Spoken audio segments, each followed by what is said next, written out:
have friends who do not celebrate Christmas because they say December 25th is really a pagan holiday.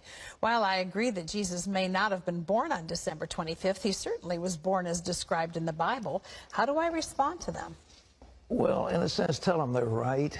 Tell them they're right.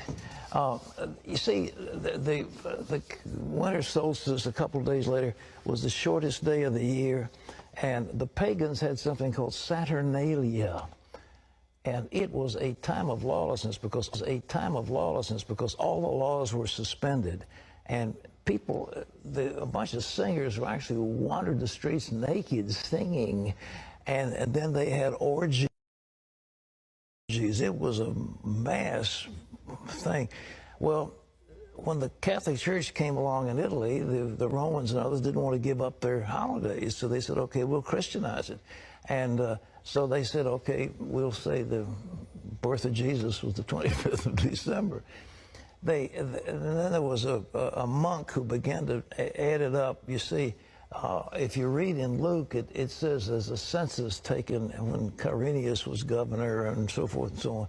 And they could take those leaders and figure the exact time dating from the foundation of Rome. And that's when the dates were established. And so they get pretty close to the date. But to say it's the 25th, shepherds were out abiding in the field. It gets a little cold at night. I mean, were they out there in the middle of winter? You know, I don't know. I've been out there on the shepherd's field on Christmas Eve. It's very nice. But it's cold. And nevertheless, I mean, what was going on? So all this business about mistletoe, pagan. Christmas trees, pagan.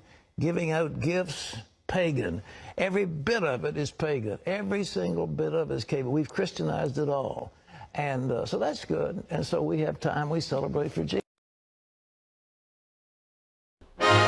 Go tell the children at the church down the street there's more to Santa than the gifts and the treats.